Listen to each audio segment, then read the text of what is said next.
So why do some stories come off as preachy and other stories come out as shallow or meaningless? Does every story have a message? Does all fiction communicate? And if so, how can something be meaningless or how can something be preachy? So this is something I was kind of reflecting on a couple days ago when I was watching this episode of a show. And it occurred to me as I was reflecting on it and reflecting on different kinds of things that you see in different shows and stuff. And it occurred to me that you could say there are essentially three different ways, right? I say at least three. There are definitely three. There's probably more, but there's three primary ones that came to my mind that seem to explain a lot of stuff. So three primary ways that I noticed that television and film, or you could say just kind of stories in general, but I'm particularly thinking of television and film, communicate. Number one, by proclaiming or declaring through the story. Number two, by assuming or using. And number three, by engaging thought, asking questions, or introducing concepts. So that first one there, by proclaiming or declaring, kind of like when the story more or less presents a point of view through the narrative or through the characters, or perhaps even through the narrator. And in how it's presented, it implies either directly or indirectly, it's clearly pushing you to take a certain point of view. And probably the writer or writers are aware of what they're doing, and this is a conscious thing that they're trying to push people toward. That's proclaiming or declaring. Number two, I was thinking by assuming or using. So this is when the story behind the scenes, as a presupposition, the story is assuming certain points of view or certain ways that things naturally correlate in reality. So things that are working in the background as presuppositions behind the plot or behind the characters or behind the way things come together in the story. Or this could also be where, because I said assuming or using. So when I say using, this is kind of like using certain categories, using certain concepts, using certain tropes. So, for example, this could be the trope of good versus evil, which is probably one of the most universal story elements in stories throughout human history. So it could be something like protecting the innocent, the thing of the category of finding progress through pain, etc. So assuming under the surface, it's assumed that this is the way things work, or this is what will happen if this happens, that kind of thing. Or using, you're using something that can be seen throughout various stories or various concepts. So this could be less intentional than point one, proclaiming or declaring. So one, by proclaiming or declaring, stories communicate. Number two, by assuming or using, they communicate. Number three, by engaging thought, by asking questions, by introducing concepts. So this would be when by the story or by the characters or by the dialogue or by something like that, the story is raising questions. It is intended to cause a thoughtful person to begin thinking in ways he may or may not have been actively thinking before he watched the episode or the film or whatever. The story may suggest a conclusion, but it's not going to push it. Or it may, in some cases, just open up a bunch of boxes and give you categories, kind of in a semi-educational kind of way, giving you categories to think, but not telling you where to take it because of this kind of respect that it has for the viewer of recognizing, I'm giving you some of these things, I'm making you think, but I don't know where you're going to end up because you are a human. You have the dignity of coming to some conclusion on your own, possibly. So these are the things that came to my mind. And I was thinking to myself, it seems like when a television show or a film engages in number one alone, just proclaiming or declaring without the numbers two and three going on, that's when we're probably going to consider it preachy. That's maybe when thoughtful persons may find it annoying or downright offensive. It's just telling you the conclusion. When a television or film when a piece of television or film engages in number one and number three together, it's proclaiming something, it's declaring something, but it's doing so on top of some really engaging a lot of thought, asking questions that are thoughtful, introducing concepts in a semi-educational kind of way. So if you've got one and three going on together, that's when you might consider it, let's say, topical. A lot of Star Trek episodes or Twilight Zone episodes, for example, are topical. Like there's clearly something that's being talked about. You might consider it topical. You might consider it allegorical. You might consider it para-educational, like kind of educational, but not really. When something engages in number two alone, it's just assuming or using things, well, then we might consider it shallow. We might consider it unfocused. We might consider it intellectually cheap, particularly if it seems like the writers or the team putting it together didn't realize or didn't care about what they were assuming or using. Like they're just carelessly throwing things in a haphazard manner. And as I was thinking about this, I realized, you know what? It's in light of these, it's once you get these three categories in your head, that's when you understand how it's possible for somebody like me to say, on the one hand, all stories have a message or have meaning or whatever, while also saying the next moment, such and such a story is really terrible and unimpressive because it's not saying anything or it's saying very little, which kind of seems like a contradiction. Wait, I thought you just said that everything has a meaning, and you said this thing doesn't have a lot of meaning or doesn't have any meaning, or doesn't have any meaning to it. So you'd say that former statement, everything has a message. It's primarily talking about levels one and two, by proclaiming or declaring, or by assuming or using. And you're particularly talking about level two. Every story is assuming or using on the level of meaning. That latter statement, such and such a story is unimpressive, or such and such a story is really impressive because of how it communicates. That latter statement is talking about levels one and three, by proclaiming or declaring, and then by engaging thought, asking questions, introducing concepts. So that latter statement is levels one and three, but primarily level three. It's this really thought-provoking, this really deep and intentional and semi-educational aspect where they're really trying to get you somewhere, or just trying to get you into a place where you can ask the questions that need to be asked without necessarily even having the conclusions. So I think when somebody refers to a film pejoratively as propaganda, this is something I've seen in various parts of the internet on and off in articles or discussions or whatever, and somebody's like, such and such is just a bunch of Christian propaganda or a bunch of leftist propaganda. Or I suppose the other thing, when I balance our things out, such and such is just a bunch of MAGA propaganda, whatever.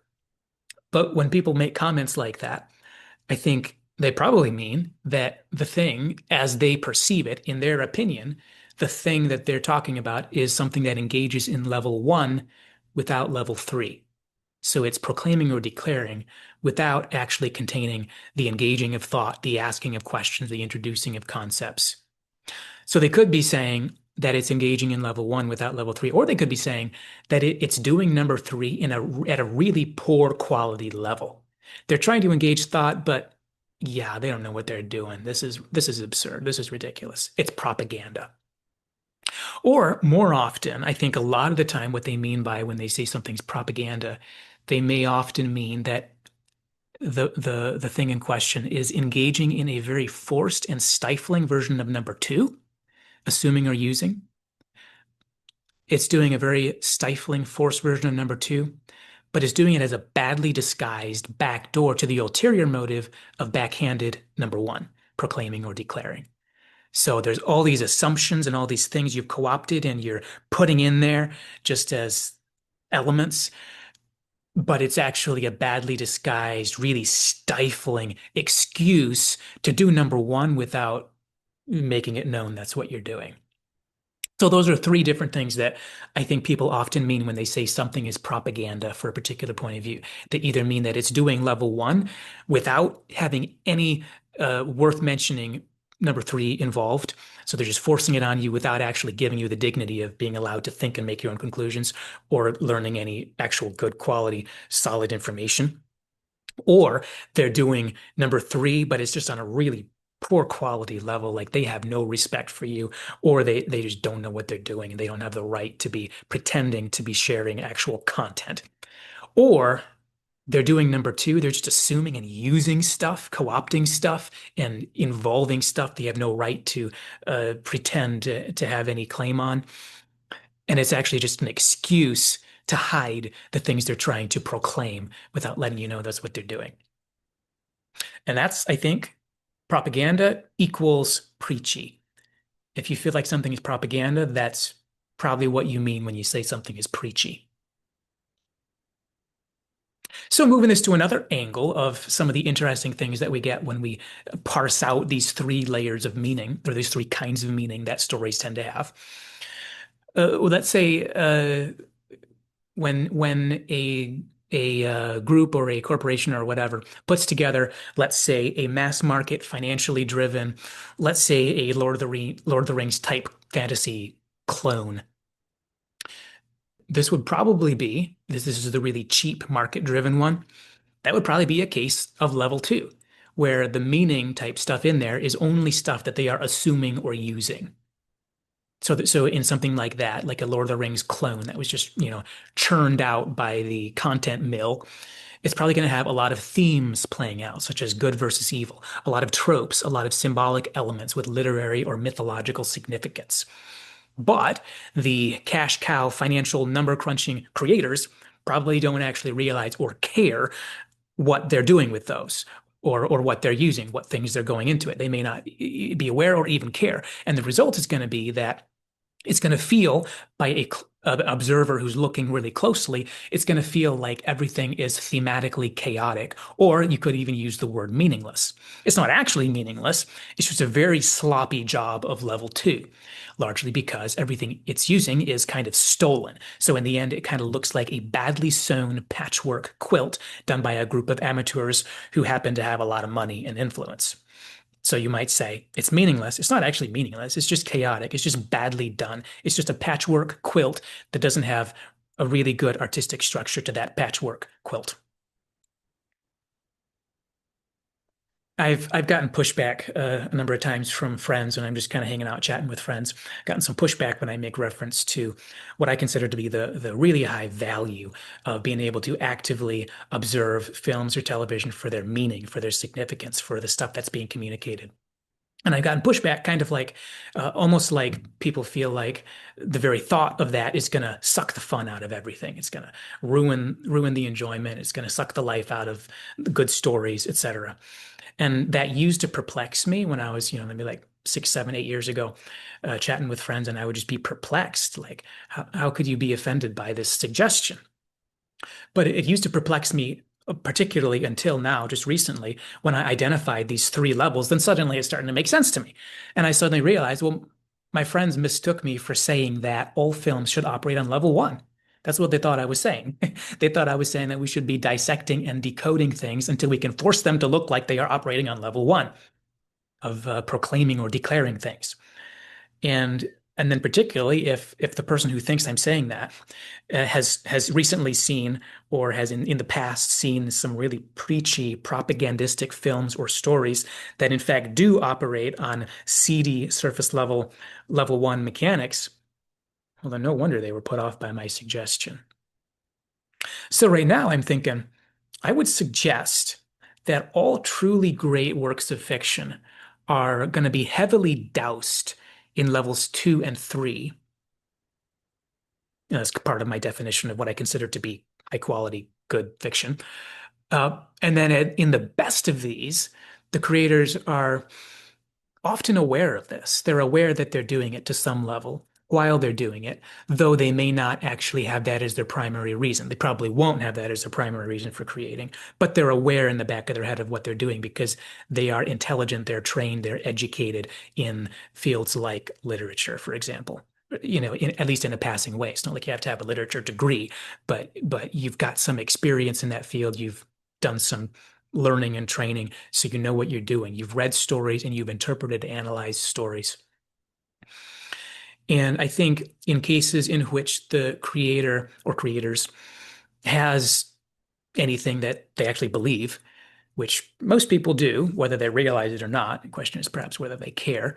But in cases where somebody does have something they believe that they want to be intentional about, I think it's likely that some little bits of level one, the proclaiming or declaring level, is probably going to work its way in sooner or later. And then the question is going to be whether you do that well or you do it in a way that comes across as preachy. You do it in a way that has a good balance of one, two, and three, so it looks dignified, sophisticated, intelligent, or it's just number one, just standing by itself, preaching at you, telling you what to believe without giving you any good reason and without giving you the freedom to choose what you think is actually true based on your own background, your own beliefs, etc.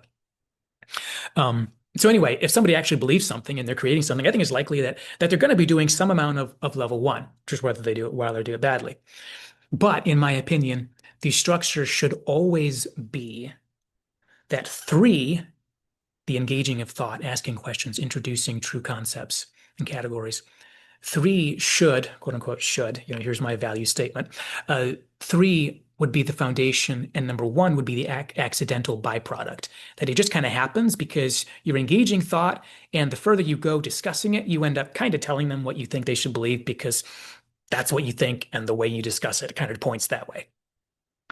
But I think when we flip the order, that's when quality almost always just goes through the floor. Things get preachy, things get shallow, things get, you know, cringy. And I think the reason is because the kind of artist who creates really good art that's going to be remembered, I think that tends to be the kind of person who is himself or herself engaged with the subject matter, somebody who is himself in agony and awe, somebody who is himself or herself constantly reaching out in longing to touch and to feel beauty and truth, etc. That's the kind of person, uh, in terms of personality, in terms of gifting, etc. That's the kind of person who's going to create, like, quote unquote, true art. Whereas instead, I think if this is instead someone who's just simply bumbling his way, trying to fill his quota for his to-do list, whether for his political agenda or for his financial agenda or whatever, and his heart is not actually the heart of an artist. He's not somebody who suffers because of his longing for beauty and truth. It's not the heart of a creative. And the work that results is therefore going to be subpar because it's not inspired. Something can't be inspired without that spirit of inspiration, so to speak. And activists or financial, people trying to climb the financial ladder don't have the spirit of the artist because they don't have the unanswered questions aching inside them. They don't have the awe. They don't have the agony, the kind of agony and awe and unanswered questions that compelled, let's say, ancient poets in Greece and Rome, and which continues to compel those who are similarly stricken today. Anyway, regardless, in my opinion, all fiction communicates, and some fiction communicates better, quote unquote, than others. Let me rephrase that. Some fiction communicates in a more intentional or a more interesting or a more sophisticated way than others. And I think, for myself, I think it is great fun. It doesn't suck the life out of anything, but it's great fun. It's a blast to take the time and focus in on identifying elements in which a fictional medium communicates, whether intentionally or unintentionally, whether skillfully or unskillfully. It's a great blast to track those down, parse them out, identify them, notice them, enjoy exploring them, and to find ways in which that which is not real, i.e., fiction, that's kind of the definition of fiction. Fiction equals that which is not real. And to enjoy finding ways that that which is not real intersects with that which is real, i.e., the life in which you and I live. I think it's an absolute blast to find that intersection.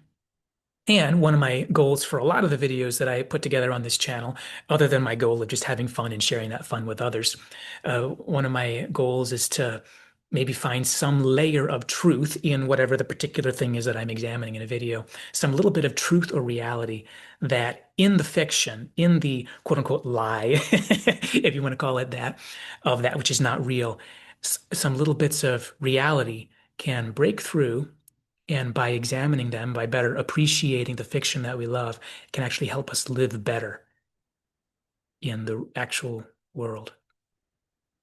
And then usually for me, that ends up, just because of my personal interest areas, that usually ends up involving an overlap with content from domains like psychology, philosophy, or spirituality. So that's why in my blurb at the end of a lot of my videos, I'll say the where my videos go is the overlap between where fantasy and sci-fi meet with stuff like psychology, philosophy, or spirituality, because that's my kind of my interest area. So that's the kind of stuff that I tend to talk about if I just kind of start rambling.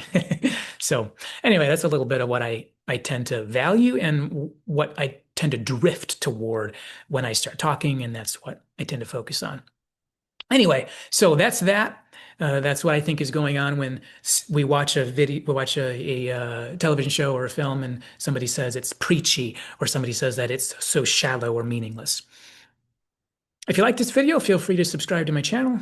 Like I said, usually my videos end up exploring the overlap where sci-fi and fantasy meet with stuff like psychology, philosophy, or spirituality. Lately, my channel has been evolving into more or less of a Star Trek channel, with a little bit of a trickle on the side of my interest in other universes like Star Wars, Harry Potter, and Lord of the Rings, and then occasionally some other sci-fi or fantasy universe that I jump into as a one-off. But anyway, have a good one, and I'll see you in the next one.